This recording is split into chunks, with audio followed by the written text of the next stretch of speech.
Hi friends, welcome to my YouTube channel. இன்றைக்கி வந்து 3 வகையான ஸ்நாக்ஸ் ரெசிபி தான் பார்க்க போகிறோம். அதில் வந்து ஃபஸ்ட்டு நியூ வேல வந்து சமோசா எப்படி செய்யலாம்னு பார்க்கலாம். இதுக்கு வந்து மைதா மாவு சீஸ் போட்டு கொஞ்சமாக சீஸ் போட்டு பிணைஞ்சிக்கோங்க. நல்லா கெட்டியாக பிணைஞ்சிக்கோங்க. இதை ஓரமாக ஒரு 10 நிமிஷம் ரெஸ்ட்டில் விட்டுக்கலாம். அதுக்கப்புறம் உருளைக்கிழங்கு வேக வச்சுருக்கேன். இதில் வந்து ஆம்ச்சூர் பவுடர், மிளகாத்தூள், மஞ்சத்தூள், உப்பு, கஸ்தூரி மெத்தி இதெல்லாம் போட்டு நல்லா பிசைஞ்சிக்கோங்க. இப்போ வந்து மாவு நல்லா ஊறிட்டு இதை வந்து நல்லா மெலிசாவே தேய்ச்சிக்கலாம். இந்த மாதிரி தேய்ச்சினதுக்கப்புறம் நம்ம ஸ்ப்ரெட் பண்ணி வச்சுருக்க மசாலாவை மேலே அப்ளை பண்ணிக்கோங்க.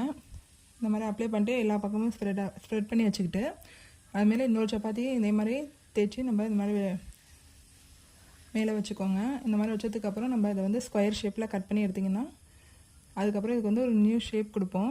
இந்த மாதிரி நல்லா தேய்ச்சிக்கோங்க. இந்த மாதிரி தேய்ச்சதுக்கப்புறம் நல்லா ஸ்ப்ரெட் ஆகி பெருசாகும். இதுக்கப்புறம் ஸ்கொயர் ஷேப்பில் கட் பண்ணுங்கள். அதை ஸ்கொயர் ஷேப்பில் கட் பண்ணதுக்கப்புறம் இதை வந்து நான் இப்போ வீடியோவில் காமிக்கிற மாதிரியே நீங்கள் மடக்கி நீங்கள் சமோசா மாதிரி செஞ்சு எடுத்துக்கலாம். இப்போது சமோசா செய்கிறதுனாலே நம்ம கஷ்டப்படுவோம். இந்த மாதிரி ஈஸியான வேலை வந்து நம்ம சமோசா செய்யலாம். குழந்தைங்க வந்து நல்லா விரும்பி சாப்பிடுவாங்க. ஷேப்பும் வந்து வித்தியாசமாக இருக்கும். இதை வந்து நம்ம இப்போ ஃப்ரை பண்ணி எடுத்துக்கலாம். நல்லா ஹீட்டான ஆயிலில் இந்த மாதிரி ஃப்ரை பண்ணி எடுத்துக்கோங்க. நல்லா ஒரு 5 நிமிஷம் நல்லா வெந்ததுக்கப்புறம் மொறுன்னு நமக்கு சூப்பரான ஸ்நாக்ஸ் ரெடி ஆயிரும்.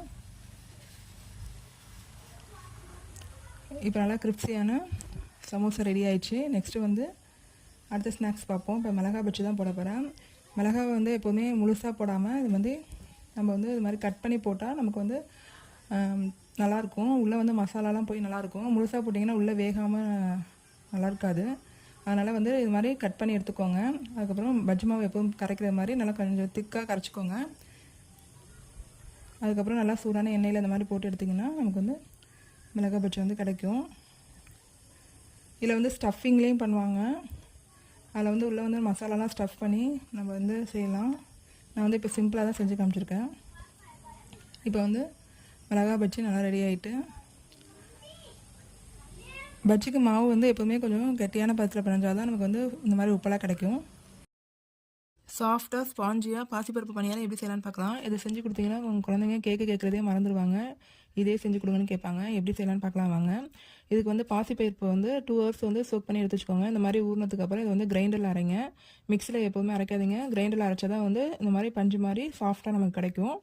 இந்த மாவை எடுத்துக்கலாம் ஃபஸ்ட்டு. அதுக்கப்புறம் வந்து 2 வெல்லம் இந்த மாதிரி உங்களுக்கு எவ்வளோ இனிப்பு தேவையோ அந்த அளவுக்கு வெல்லத்தை இந்த மாதிரி நுணுக்கிக்கோங்க. 1/4 கப்பு தண்ணி ஊற்றி இதை வந்து நல்லா கரைச்சிக்கோங்க. வெல்லம் கரைஞ்சால் போதும். பாகுப்பதெல்லாம் எதுவும் தேவையில்லை. தேவையான அளவு ஏலக்காய் போட்டுக்கோங்க. இப்போ வெல்லம் கரைஞ்சதுக்கப்புறம் இப்போ இந்த மாவில் வந்து லேசாக ஆறினதுக்கப்புறம் அதில் உடனே கலந்துட வேண்டியதான். இப்போ வந்து இந்த மாவில் இதை கலந்துருவோம். இதை நல்லா மிக்ஸ் பண்ணிக்கோங்க. தேவையான அளவு உப்பு போட்டுக்கோங்க. இது வந்து 2 ஹவர்ஸ் வந்து அப்படியே ரெஸ்ட் விட்டுருங்க. இது வந்து நல்லா புளிச்சு வரும். தேவையான அளவு உப்பு போட்டு வச்சுப்பேன்.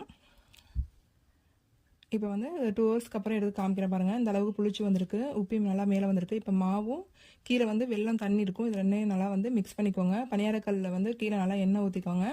அடுப்பை வந்து சிம்லேயே வச்சுட்டு வேக வச்சிங்கன்னா எந்த பக்கமும் கருகாது. நல்லா மொறுன்னு கோல்டன் ப்ரௌன் கலரில் நமக்கு வந்து பணியாரம் சுட்டு எடுத்துடலாம். இதில் வந்து நான் நல்லெண்ணெய் ஊற்றிருக்கேன். உங்களுக்கு வந்து நெய் வேணாலும் நெய் ஊற்றி செஞ்சுக்கோங்க. இப்போ வந்து பஞ்சு மாதிரி மேலேயும் கீழேயும் நல்லா புஃப்னு வந்து பாசிப்பருப்பு பணியாரம் வந்து ரெடி ஆகிட்டுருக்கு. இது குழந்தைங்க செஞ்சு கொடுத்தீங்கன்னா ரொம்ப விரும்பி சாப்பிடுவாங்க. ஹெல்த்தியானது. எல்லாம் வீட்டில் செஞ்சு பார்த்துட்டு எப்படி இருக்குன்னு சொல்லுங்கள். இப்போ வந்து நம்ம 2 பக்கமும் நல்லா வேக வச்சு எடுத்தாச்சு. பாசிப்பருப்பு பணியாரம் வந்து நல்லா சாஃப்டாக வந்து நமக்கு கிடச்சிருக்கு. இது வந்து நம்ம ஒரு நாள் ஃபுல்லாகவே நல்லா சாஃப்டாகவே இருக்கும். இந்த மாதிரி செஞ்சு பாருங்கள். வீடியோ பிடிச்சிருந்தா லைக் பண்ணி சப்ஸ்கிரைப் பண்ணுங்கள். தேங்க்யூ.